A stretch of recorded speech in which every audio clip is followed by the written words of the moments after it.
नमस्कार, सत श्री अकाल, गुड इवनिंग। और अभी रेट की एग्जाम होने वाली है। तो आप कहते हो सर लाइव नहीं आते। तो भाई रेट की पहली बात तो ये कि कौन सा ऐसा मैटर है जो मुझे आता है मैंने यूट्यूब पे नहीं डाल रखा। संपूर्ण भूगोल डाल रखी है, यहाँ तक कि वर्ल्ड भूगोल तक डाल रखी है।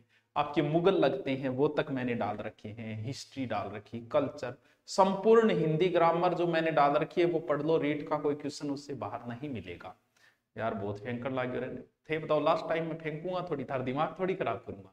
वो तो पेपर देख के जिसने पढ़ा है वो बता देगा कि क्या रहा क्या नहीं रहा, पर्याप्त है वो मैटर। और अब आपको एग्जाम नजदीक है तो भ्रमित न हो। डर तो स्वाभाविक है, मानव का स्वभाव है डर लगना। ऐसा हो ही नहीं सकता कि मानव को डर ना लगे। और एग्जाम से मैंने कई शास्त्रों में भी पढ़ा था कि देखें कहीं क्या लिखा है, क्या रीट से पहले डर कैसे निकालें, तो किसी शास्त्र में लिखा नहीं गया था। इसलिए नहीं लिखा कि ये कोई इतनी बड़ी बात नहीं थी कि शास्त्रों में इसे लिखा जाए कि रीट से पहले क्या करें, एक महीने पहले क्या करें या 2 महीने पहले। जो तुम पढ़ रहे हो वो पढ़ते रहो, नया बखेड़ा मत खड़ा करो। अगर कोई नई किताब या नया कुछ पढ़ने की सोच रहे हो तो आपकी मूर्खता होगी। क्योंकि अब रीट की एग्जाम अगर 6 महीने आगे भी चली जाए ना तो भी तुम परिपूर्ण नहीं पढ़ सकते। आपको ये लगता होगा कि 2 महीने और आगे सरक जाए तो मैं ये पढ़ दूं, नहीं, कुछ ना कुछ तो तुम्हारा छूट ही जाएगा। और फिर तुम्हें कौन से 100 में से 100 लाने, यार कितना बड़ा कंपटीशन है अब रीट का। क्योंकि रीट में पास करने के बाद अब नॉर्मल कंपटीशन बड़ा है।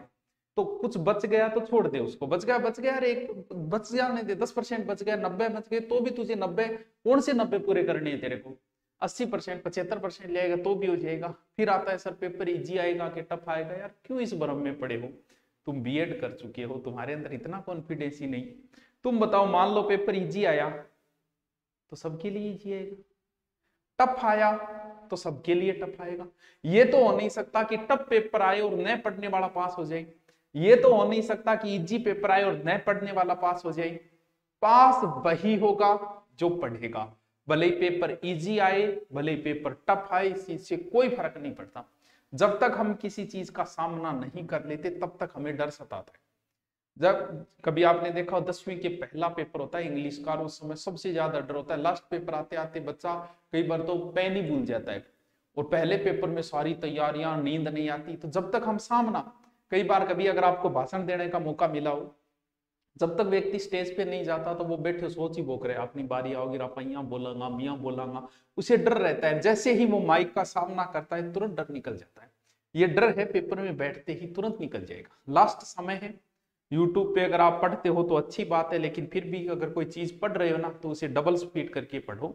अपना समय बर्बाद मत करो। करंट को थोड़ा सा रिविजन कर लो, ऑब्जेक्टिव और मॉडल पेपर ज्यादा से ज्यादा निकालो। क्योंकि लास्ट समय में ये नहीं है कि मैं अब बोल रहा हूं या फिर पहले ही मैंने बोला कि लास्ट समय जो है वो आपका अभ्यास का है, थोड़ा सा अभ्यास कर लो हो जाएगा। अब मैं एक तो कल्चर वाली बता दूं, क्योंकि मैंने जोश जोश में रात को लिख तो दिया कि कल्चर पूरी कर रहा हूं। तो कल्चर के 6-7 टॉपिक तो मैंने कर दिए रिकॉर्ड, जो कल शाम तक आपको मिल जाएंगे।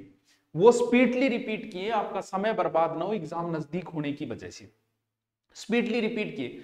फिर सोचा कि वो एक एक टॉपिक कल्चर का 2-2 घंटे, मैंने सोचा इससे तो ज्यादा हो जाएंगे, 6-7 टॉपिक तो एक साथ कर दिए। बाकी नेक्स्ट डे से रोज शाम को 8 बजे आके लाइव आके आपको जो 4 या 5 टॉपिक बचेंगे वो तुरंत मैं आपको कंप्लीट करवा दूंगा फास्टली, ना कि समय बर्बाद करते हुए। क्योंकि अब आपका समय महत्वपूर्ण है, बिना मतलब की बकवास का कोई उचित है, ये भी समय ज्यादा ही ले लिया मैंने। और दूसरी बात ये कि देखो जिनके पास किताब है ठीक है, कोई बात नहीं है तो उनके लिए मैं बता रहा हूं हमारी 2 नई किताब जो गहन अध्ययन करके बनाई गई। अगर कोई है तो ठीक है, फिर भी लेना चाहो तब बता रहा हूं। ये नहीं कि आप लो पढ़ो तो ही पास होगे, नहीं, नहीं पढ़ोगे तो भी हो जाओगे अगर आपके पास है। अगर लेना चाहते हो, एक तो सुजस से 1% ज्यादा पुटअप होती है, तो सुजस के आज तक के आए हुए क्वेश्चन है इसके अंदर। ये नई बुक है, वार्षिकांक निकाली है करंट के लिए, जिसमें 100 क्वेश्चन तो वो है जो सुजस के आज तक के आए हुए। बाकी इसमें करंट के सारा डाल दिया गया, विशेषांक है, सारी योजनाएं डाल दी है, पर्यावरण विशेषांक सब कुछ डाल दिया गया इसमें पॉइंट टू पॉइंट। एक तो करंट की ये बुक है जो अभी कपिल जी सर और हमारी बुक आई है मार्केट के अंदर अभी। एक जो बड़ी ही जरूरी है, ये किताब अगर आप लो न तो भी एक बार देख के जरूर आना, क्योंकि इसमें 2 साल का अध्ययन है और 2 साल की मेहनत हमने आपको पकड़ाई। एक बार देख के जरूर, जब मार्केट जाना हो तो साल तो देख ही हो, देख जरूर लेना, क्योंकि देख लोगे तब आपको पता चल जाएगा कि इस बुक में कितनी मेहनत की गई है। तो ये ऑब्जेक्टिव विथ व्याख्या बुक है।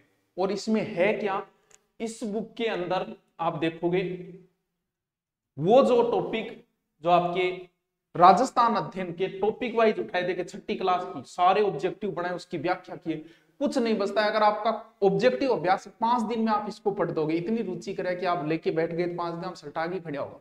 छठी क्लास, 7वीं क्लास, 8वीं क्लास, इनके टॉपिक बनाए हैं ऑब्जेक्टिव, जो आपको कहीं नहीं मिल पाएंगे ऑब्जेक्टिव इन बुक वाले। इनमें सारे के सारे ऑब्जेक्टिव डाले गए, छठी, 7वीं, 8वीं, 9वीं, 12वीं तक का ऑब्जेक्टिव डाल दिए। इसके बाद में फिर ज्योग्राफी, फिर हिस्ट्री, हिस्ट्री में सारा लिए डूंगरपुर, जैसलमेर, गुर्जर प्रदेश, सबके क्वेश्चन बनाए गए हैं इसके अंदर। तो ये वित्त व्याख्या सहित है, ज्योग्राफी सारी। सर किस प्रकार है? इस प्रकार। तो ये बुक आप देखना जरूर, देखोगे तो आपको जरूर पसंद आएगी, क्योंकि इसमें बहुत अच्छा अध्ययन, ये लास्ट समय के लिए आपके पास है ऑब्जेक्टिव, कोई बात नहीं है, पढ़ना चाहते हो लास्ट समय में ऑब्जेक्टिव पढ़ना, तो करंट की वो है ऑब्जेक्टिव, ये है, इसका जरूर अभ्यास कर लेना अगर आपके पास समय बचे तो। और आपको रीट मॉडल पेपर के लिए बता रहा हूं, गुरु नोट्स के ऊपर रीट के जो मॉडल पेपर है वो लास्ट आपके 15-20 दिन बचे हैं। एक दिन का 1 रुपये या एक मॉडल, 30 मॉडल पेपर मात्र 20 रुपये में कर दिए, पहले 50 थे अब 20 कर दिए। लास्ट टाइम में भाई जिसको लेना है वो ले लो, बाद में ये मत कहना कि सर आपने हमें लास्ट समय में कुछ दिया नहीं, तो वो लास्ट आप ले लेना, 20-20 रुपये कर दिए लास्ट समय, 20 दिन बचे, एक दिन का 1 रुपया मान लो, चाहे एक मॉडल पेपर का पूर्ण रुपया मान लो, चाहे कम है। अब भर्ती के बाद में नए बेंच जो है वो आपको बजट आ गया आज, कल एक पेपर है सीईटी का, उसके बाद परसों से आपको सभी नए बेंच ऑफलाइन ऑनलाइन सारी जानकारी आपको नए बेंचों की दे दी जाएगी। ये बुक के बारे में आपको बता दिया। कल्चर जो है कल अपलोड हो जाएगी, उसी के लिए मैं बताने के लिए आया था, मैंने सोचा आया है तो 2 बुक भी बेच लेता हूं। तो कल्चर कल अपलोड हो जाएगी संपूर्ण, उसके बाद में शाम को 8 बजे आके मैं आपको बचे हुए टॉपिक करा दूंगा। रीड से पहले मैंने कहा कल्चर में करवाऊंगा, तो वो कंप्लीट हो जाएगी आपकी। ज्योग्राफी का वो वीडियो है 4-5 घंटे का, उसको 3 या 4 बार और देख लेना स्पीड बढ़ा के, उसमें से आपको बहुत कुछ मिल जाएगा। ज्योग्राफी के 10 क्वेश्चन है, तो मैं बोलता हूं कि 7 से 8 क्वेश्चन वहां से मिल जाएंगे, ज्यादा ही मिलेंगे लेकिन उतने भी मिल जाएंगे। और हिंदी भी आप रिपीट कर लेना। बाकी आपको नए बेंचों की जानकारी, बजट आ गए आज, कल आपको बता देंगे, परसों से ऑनलाइन ऑफलाइन जो भी आना चाहे उनको बता दिया जाएगा। Okay, thank you.